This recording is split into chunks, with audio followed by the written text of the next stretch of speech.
Welcome to Vijay Mari blogs guys. നമ്മളിന്ന് goat life ആട് വയ്ക്കാൻ പോകണം. തമിഴിൽ കണ്ട പോലെ തന്നെയാണ് നമ്മളിന്ന് ആടുമായിട്ടുള്ള ഒരു ഫണ്ണാണ് മുഴുവനും. ആട്ടുകുട്ടികളിൽ എന്താണ് ചെയ്യാൻ പോകുന്നത് എനിക്കറിയില്ല. കാരണം ആട് വയ്ക്കുന്നത് നമ്മുടെ ഒരു കൂട്ടുകാരനാണ്, ഇവിടെ ഒന്ന് പരിചയപ്പെട്ട പുള്ളിക്കാരനാണ്.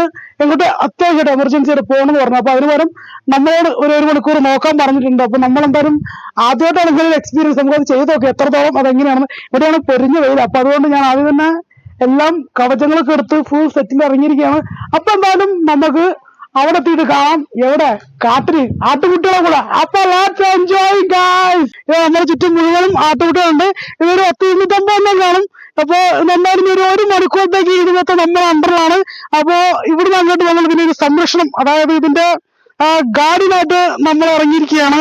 അപ്പം നമ്മൾ അങ്ങോട്ട് ഇതിനങ്ങോട്ട് തത്തെടുത്തിരിക്കുകയാണ്. ഒരു മണിക്കൂറത്തേക്ക് ബുദ്ധിമുട്ടാണ് മക്കളെ, വൺ ടാസ്ക് ആണ്. കാരണം മുഴുവനും മുള്ളും ചെടികളും കാടുകളാണ്. അതിനിടയിൽ ഇതിനാണെങ്കിൽ ഇന്നൊരു പരിചയമില്ല. എന്നെ കാണാൻ പേടിച്ചോടുക. ഞാൻ എങ്ങനെ പോയിട്ട് കൊണ്ടു നടക്കുന്ന ഒരു ഐഡിയ ഇല്ല. പിന്നെ അതിന് പറഞ്ഞാൽ സത്യം പറഞ്ഞാൽ എന്താ നടക്കാൻ പോകണമെന്ന് എനിക്കൊരു ഐഡിയ ഇല്ല. അപ്പൊ എന്തായാലും നോക്കുക എന്താ. നമ്മളെ ഭയങ്കര വെയിലാണല്ലോ അല്ലെ. അയ്യോ, നമ്മളെ ഭാഗ്യത്തെ വേണോ ഇവിടെ കാട്ടിൽ മുയലിനെ കുറെ കാണാൻ പറ്റും. ഇപ്പൊ ഈ ആയിട്ട് നമുക്ക് മുയലിന്റെ ഒരു കുഞ്ഞിനെ കൊണ്ടുവന്നു. വേണ്ടോ, മുയൽ കുഞ്ഞാണത്. നല്ല കുഞ്ഞില്ലേ, ചെറിയൊരു കുഞ്ഞാണ് കേട്ടോ അത്. കുഞ്ഞ് ചെറിയൊരു മുയൽ കുഞ്ഞാണ്. അപ്പൊ എന്തായാലും നമ്മളിതിനെ വളർത്താ വിടുക എന്നാണ് എന്റെ ഒരു ആഗ്രഹം. ആരുടെ പോലും മാറിയിട്ടില്ല. ചെറിയ കുഞ്ഞ് കണ്ടോക്കി, ഈ കാട്ടിനുള്ളിൽ നിന്ന് കിട്ടിയതാ. അപ്പൊ എന്തായാലും ഇതിനും കൂടി നമ്മൾ സംരക്ഷിക്കണം. ഇനി ഞാൻ വാർത്ത കൊണ്ടുവരാൻ ആലോചിച്ചോണ്ടിരിക്കുകയാണ്. കണ്ടോ, അതിങ്ങനെ ചെറിയ കുഞ്ഞാണ് കേട്ടോ. ഇത് വാവുന്ന ഭയങ്കര ഭംഗിയാവും. അപ്പൊ എന്തായാലും ഇതിനും കൂടി നമ്മളിത് കൂടെ കൊണ്ടുനടക്കണം. ഇതിപ്പോ ടാസ്ക് ആയിപ്പോയി, പെട്ടെന്ന് കിട്ടുന്നുണ്ടേ. ഇതിനിപ്പോ എതിലിടന്ന് പറഞ്ഞൂടാ, ഇങ്ങനെ ഒറ്റക്കൈ കൊണ്ട് പിടിച്ചോണ്ട് നടക്കേണ്ടി വരും. അതിനെ ഉറച്ച് ആടുകളൊക്കെ അങ്ങോട്ടേക്ക് പോയി. അപ്പൊ നമുക്കിനി ഈ മോരുകുഞ്ഞിനെയും കൊണ്ട് നടക്കാം. ഭയങ്കര വെയില് പോയി ഞാനും എന്തെന്ന് അറിഞ്ഞൂടാ. എന്തായാലും നമുക്ക് സർവേ തുടങ്ങാം. കാരണം വെയിൽ കാരണം എത്രത്തോളം നിങ്ങൾക്ക് ഞാൻ പറയുന്നതും ചെയ്തതും കാണാൻ കേൾക്കുമെന്ന് എനിക്കൊരു ഐഡിയ ഇല്ല. എന്തായാലും നമുക്ക് നോക്കുക. കാരണം നമുക്കിനി എനിക്ക് ഈ മോയക്കുഞ്ഞിനെ കിട്ടുന്ന ഭയങ്കര സന്തോഷം കേട്ടോ. കുഞ്ഞുങ്ങൾക്ക് പേടിച്ച് വരച്ചിരിക്കുകയാണ്. ജസ്റ്റ് ക്ലോസിൽ കാണിച്ചു തരാവേ. മുയലിന്റെ കുഞ്ഞ്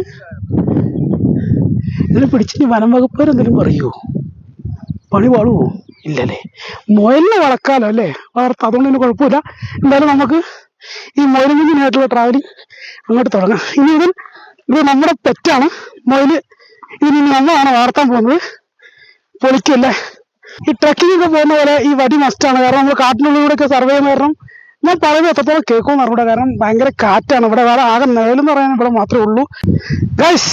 അപ്പം നമ്മൾ ഒരു 8-ന് പണിയിട്ടിരിക്കുകയാണ്. കാരണം മുയലും കുഞ്ഞിനും കൊണ്ട് നടക്കണം. അത് മാത്രമല്ല, ഇത് പുറമെ ഇവര് ഈ ആട്ടുംകുട്ടിക്ക് വെള്ളം കൊടുക്കണം. അതിന് നമ്മൾ ഇങ്ങോട്ട് തിരിക്കണം. പറഞ്ഞു എങ്ങനെ തിരിക്കണം എന്ന് വെച്ചാൽ അത് ചുറ്റിപ്പോയി വളഞ്ഞ് ഞാൻ അതിനോട് നടുവിലൂടെ ഓടിക്കഴിഞ്ഞാൽ ആട്ടുംകുട്ടികൾക്ക് തിരിച്ചു. അപ്പം ചുറ്റി തിരിഞ്ഞ് വേണം പോകാൻ. കാരണം ഈ ആട്ടുംകുട്ടികൾക്ക് ഇന്ന തീരെ പരിചയമില്ലാത്ത കാരണം എന്നെ കാണുമ്പോൾ പേടിച്ച് ഓടുക. അപ്പൊ നമുക്ക് അത് ആട്ടുംകുട്ടികളൊക്കെ ആയിട്ട് നേരെ അങ്ങോട്ട് പോവാ. കാരണം നമുക്ക് ഇവിടെ ആട്ടുകുട്ടികൾക്ക് വെള്ളം കൊടുക്കാൻ വേണ്ടി ഒരു ട്രാക്ക് മാറ്റി വിടാൻ പറഞ്ഞിട്ടുണ്ട്. നമുക്ക് അവിടേക്ക് മൂവ് ചെയ്യാം. ഇപ്പോഴാണ് ഞാൻ ശരിക്കൊരു എന്താ പറയുക, ഒരു ഫാമർ ആയത്. കാരണം ഈ വടി കൂടി കിട്ടപ്പോഴാണെന്ന് സെറ്റായത്. ട്രക്കറെ പോലെ ഉണ്ടെന്നാണ് എല്ലാവരും പറഞ്ഞത്. നമ്മളെ ട്രോളാണ് ഇപ്പോൾ പണിയാട്ടത്. ഭയങ്കര ടാസ്ക്, ഹെവി ടാസ്ക്കാണ്. പിന്നെ ഒരു ദിവസത്തേക്ക് നമ്മൾ ഇത്രയും പേരെ ബുദ്ധിമുട്ടണമെന്നുണ്ടെങ്കിൽ അപ്പോൾ ദിവസം ഈ വെയിലിൽ ഇങ്ങനെ കഷ്ടപ്പെടുന്ന ആൾക്കാരുടെ അവസ്ഥ ഒന്ന് ആലോചിച്ച് നോക്കിയാൽ ഭയങ്കര ബുദ്ധിമുട്ടാണ്. ഇത് വലിയൊരു ടാസ്ക്കുള്ള ഒരു പണിയാണ്.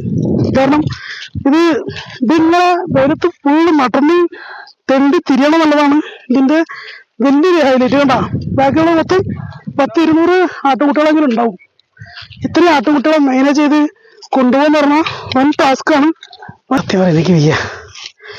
ഞാൻ 5 മിനിറ്റായിട്ടുള്ളൂ വന്നിട്ട് മതിയായി, ചടിച്ചിക്കും. ഭയങ്കര ചൂട്, ഭയങ്കര വെയില്. നമുക്ക് ആ താഴത്തേക്ക് പോവാ. ഇതൊക്കെ അവിടെ നിന്ന് പഠിച്ചതാ. എങ്ങനെയുണ്ട്? പൊളിയല്ലേ? വയ്യ നീ, വെയിലുണ്ട്, മടുത്തുക്കണ്. ജസ്റ്റ് ഒന്ന് അങ്ങോട്ട് നോക്കി. ഈ ആടുകളൊക്കെ അങ്ങോട്ടേക്ക് പോകാനുള്ളതാണ്. ആൾക്കാർ അവിടെ ഇവിടെ ഉണ്ട്. ഞങ്ങളൊരു 3 ആൾക്കാരുണ്ട്. അതിൽ ഒരുത്തം മുങ്ങി. ഓനെ വരാട്ടാണ് ഞാൻ വന്നത്. 200 ആട്ടുകുട്ടികളെ നോക്കാൻ 3 ആൾ വേണം അല്ലേ? ആദ്യമായിട്ടുള്ളൊരു എക്സ്പീരിയൻസ് ആണ്. പിന്നെ വേറെ കാര്യമുണ്ട്, ഈ വീഡിയോ എടുക്കുന്ന ഒരു അന്തംകമ്മി ചെക്കനാണ്. ഇനിയിപ്പോൾ ഞാൻ ഓരോ ഷോട്ടിലും വീഡിയോ ചെക്ക് ചെയ്യണം എന്തൊക്കെയാണ് എവിടേക്കാണ് പാൾട്ട് എന്നുള്ളത്. അപ്പോൾ എന്തായാലും ഈ വീഡിയോ ചെക്ക് ചെയ്യണം, എടുക്കണം. ഓക്കെ ആകുമ്പോൾ എല്ലാം നോക്കും വേണം. അതിൻ്റെ ഇടയിൽ മൊയിലും കുഞ്ഞിനെ നോക്കണം. അപ്പോൾ എന്തായാലും ഇവർ പോവാം. നമ്മൾ തമിഴിലുള്ളൊരു ഫോട്ടോ എടുക്കാനുള്ള സെക്ഷനിൽ നിന്ന് പോയി. അതുകൊണ്ട് ഈ പണ്ടാറിഞ്ഞ ആട്ടുകുട്ടിയും ഓരോക്കെ കുറേ ദൂരത്തേക്ക് എത്തിപ്പോയി. നമ്മളിനി അത്രയും ദൂരം നടന്നു പോകണം. അതാണ് ഇതിൻ്റെ ടാസ്ക്. കണ്ടമാനം പോകാണ്ടേ, അതാണ്. നമ്മളൊന്ന് ട്രക്കിങ് നടക്കില്ല കേട്ടോ. ഈ കാട്ടിനുള്ളിൽ നടക്കാൻ തന്നെ നമ്മൾ തോന്നും. പിന്നെ എന്നിട്ട് ട്രക്കിങ് പോകാനാ ഇവിടെയാണെങ്കിൽ പ്രോപ്പറായിട്ടൊരു വഴിയൊന്നും ഉണ്ടാവില്ല. കാട്ടിനുള്ളിൽ കൂടി ഇങ്ങനെ പോകണ്ടേ നമുക്കൊരു നല്ലൊരു വഴി പോലും ഉണ്ടാവില്ല. വെയ്യ മക്കളെ, വെയ്യ. ഞാനാകെ സൈഡായി പെരിഞ്ഞ പേരാണ്. നടന്നാണെന്ന് ഉപ്പറ കളിക്കുക. നമ്മൾ വിചാരിച്ചില്ല എത്ര വലിയ ടഫായിരിക്കുന്നു. ഇത് വൺ ടഫാണ്. അപ്പോൾ ഞാൻ രാജിവെക്കാൻ പോവാണ്. എനിക്ക് വയ്യ. ഇത് വെറുതെ ഒരു മോട്ടർ ടാങ്കിൻ്റെ അവിടെ നിഴൽ കണ്ടപ്പോൾ കയറി നിന്നാണ്. തീരെ വയ്യ, തളർന്ന് ഭയങ്കര വേരിച്ച പൊരിഞ്ഞ വെയിൽ. വലിയ ഡോണായിട്ട് സ്റ്റാറായിട്ട് സംസ്കൃതമൊക്കെ തേച്ച് വന്നതാണ്. പക്ഷെ നടക്കുന്നില്ല. ഞാൻ കാണിച്ചു തരാം നിങ്ങൾക്ക്. എന്താ ആട്ടുകുട്ടികളൊക്കെ അവിടെയാണ്. ഇവിടുന്ന് അങ്ങോട്ട് ഇങ്ങോട്ട് ചാടി കിടക്കണം. വലിയ കുഴിയാണ്. എന്നെ കൊണ്ട് നടക്കൂല അറിഞ്ഞു ഞാൻ. അതുകൊണ്ട് ഞാൻ ഇല്ല അറിഞ്ഞു. നിങ്ങൾ പോയിക്കൂല അറിഞ്ഞു. ഇതാ വെറുതെ ആട്ടുകുട്ടികളൊക്കെ ഉണ്ട്. അതിനെ പറ്റി നേരത്തെ അങ്ങനത്താണ് നിൽക്കണം. എന്നെ കൊണ്ട് വലിയ വെയിലത്ത് പോകാൻ. അവിടെ നിങ്ങൾ കാണുന്നുണ്ടാവും ആട്ടുകുട്ടികളാവും. അപ്പോൾ അത് നടക്കൂല അറിഞ്ഞു. ഞാൻ രാജിവെക്കുകയാണ്. അപ്പോൾ എന്തായാലും നമുക്ക് നടക്കില്ല. അവിടെ വഴിയൊന്നും ഇല്ലെങ്കിൽ ഇതിലൂടെ ചാടി കടന്നു വേണം പോകാൻ. അവിടെ എന്തോരം ദൂരത്താണെന്നറിയോ. അതുകൊണ്ട് ഞാൻ രാജിവെച്ച് ഇത് പോയി കൊടുത്തു പോര് അറിഞ്ഞു. എന്നോട് ഈ നേരത്തൊന്നും നിന്നോട് നടക്കാനില്ല മക്കളെ. പാട്ടി കൊടുത്ത് അടിപടിച്ച അവസ്ഥയായിപ്പോയി. ആകെ ക്ഷീണിച്ച് കുറച്ച് നേരമായിട്ടുള്ളൂ. ഇവിടുത്തെ വെയിൽ നടക്കൂല നമുക്ക്. സൺസ്ക്രീമൊക്കെ തേച്ചിട്ട് കണ്ണുകൂടി വേർത്തടിച്ചിട്ട് എരിയാണ് കണ്ണൊക്കെ. എന്തായാലും ഞാൻ രാജിവെക്കുകയാണ്. ഈ പരിധി നമുക്ക് കിടക്കില്ല. ഇത് ഭയങ്കര ഫണ്ണെന്ന് വിചാരിച്ച് വന്നതാണ്. വിളിച്ചപ്പോൾ ഞാൻ അവനെ വിളിച്ച് പറഞ്ഞു നമുക്ക് കിടക്കില്ലാന്ന്. അപ്പോൾ എന്തായാലും നമുക്ക് വേറൊരു വീഡിയോ കാണാം. ഇത് വെച്ച് നിർത്തുക. അതെല്ലാം നല്ലേ, അതെനിക്കല്ലെന്ന് തോന്നുന്നു. അപ്പോൾ എന്തായാലും ബായ് മക്കളെ, വെയ്യ സൈഡായിക്കണം.